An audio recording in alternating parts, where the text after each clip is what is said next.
For centuries, men and women have stepped away from the table to fast, to pray, to seek something deeper. But what does a 40-day fast look like today? I'm Dr. Sam King of Fasting, and in this podcast, I invite you to walk with four ordinary people on an extraordinary journey. Welcome back to day 31. My wife Brienne is joining us today. She's got some very profound things. There's things that God teaches you on certain days in your fast. And so this was her day. Actually, on day 31, so she learned some profound things that I want her to be able to share. And mine's actually the biggest day for me is day 32. So that's tomorrow. And so I'm going to go through my day 31 just a little bit, give the research, and then let Brienne tell about her day 31. And I'm going to do the verse last. Okay. Some of the things just become important as the days go on. My day 31 was I had a meeting.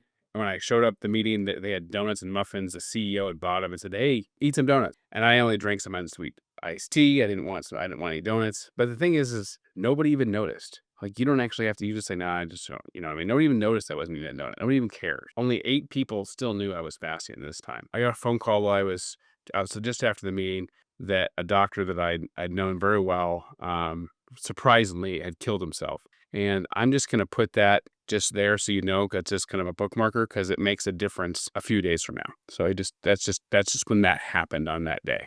It was a surprise. Went to North Platte that day, and what I had for my fasting fuels is I tried a little bit of kimchi, some nut butter, but the chicken stock with Texas Pete for me was the ticket. So my research today is actually on kimchi. Kimchi, which is a fermented food. Fermented vegetable. There's actually there's different types of kimchi. This particular research one was on Korean kimchi, but there's other ways to make kimchis. And what they have shown that kimchi actually has an anti-obesity effect. What? Yeah, when they research it, the bacteria in it actually causes an anti-obesity effect on the fat cells. Helps them break down and release energy better. Isn't that cool? Anti-obesity effect on the fat cells. That's amazing. I mean, we know that fermented foods are so good for us because they're full of probiotics, right, for our guts, for digestion, all that kind of right. stuff. Yeah. So that's amazing. It not only is a fasting fuel for when you're fasting.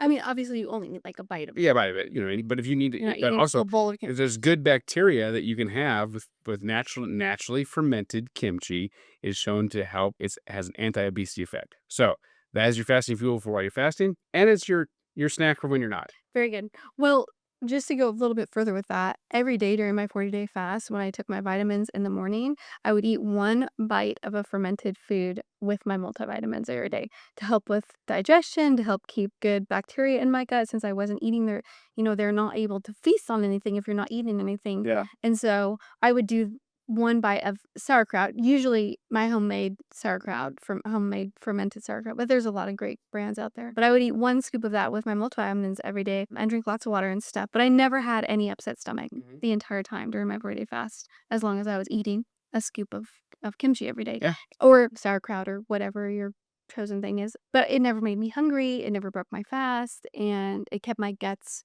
in working order for whenever I needed to break my fast. So it's great. Yeah.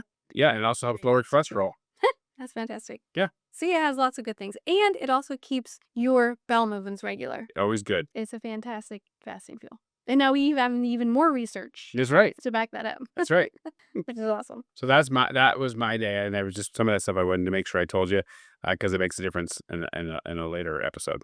So please share your day. Day 31 insights. I'm basically going to read to you what I journaled that day, which is a couple of pages, but I'll kind of skip around. I won't read all of it. Oh, what I want to preface this with was that at the time that I wrote this journal, I was obviously spending time in prayer with God, and all of these thoughts and truths and ideas began to wash over me. Like the Holy Spirit was moving in my heart through this fast, but I was specifically worshiping and listening to my 40-day fast playlist of songs that God had given me that he was using to speak to me throughout the fast.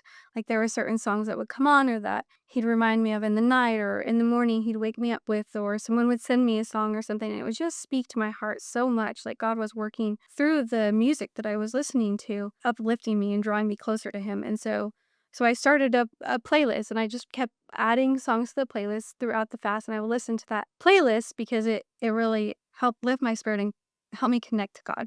Worship is just so important, especially when you're fasting, I think. So anyways, I wrote that while I worshipped and listened to my 40-day playlist of songs that he'd been using to speak to me, it was the most wonderful time of resting in his love and care for me as all these thoughts washed over me. So In your fasting, don't forget to just pause, worship, and feast on his presence during your fast, because that time with God, with his Son, with his Holy Spirit is never wasted. So take advantage of the time that you're fasting to worship and to feast on his presence, because it will transform you.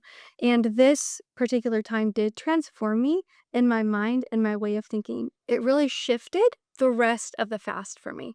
So I'm going to start here. I'm learning to listen to all of his instructions on how he wants me to take care of my body. And it's so new and yet so loving. He treats my body with more care and respect than I do. And I didn't know that's what I needed. It's okay if it doesn't look the same as men. He made me differently and unique. Women are not the same as men.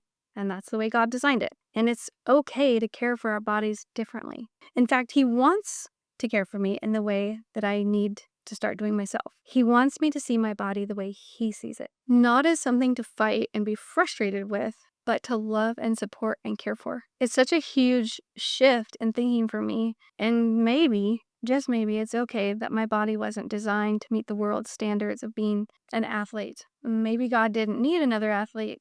Maybe he didn't even need another man. Maybe he needed a woman who could love my husband, raise my 2 children, get down on her knees to pray, sew, garden, read, cook, travel, adventure, live in a tiny house, write, and yes, even fast. Maybe it's time to let go of old expectations, and maybe it's time to embrace the body that he created and gave to me, the body that he lovingly designed for what he has called me to. Maybe it's time to embrace the truth that when he created women, he called his beautiful new creation good. And guys, I gotta tell you that broke something inside me in a good way. To know that he loved my body and said it was good even when I was struggling with it, even when I was struggling to accept it or to treat it as something precious that he's given me to care for. And so it took a few days for this to sort of settle into my spirit and my mind. The idea that I didn't need to fight my body or be frustrated with it, but I needed to love and care for it the way that he would. And the reason that this hit home for me is because I cared for my children and loved their bodies and took care of them better than they took care of themselves. And this was something that struck me so hard when they left home and went to college. And I just wanted to call them every day and tell them how precious they were.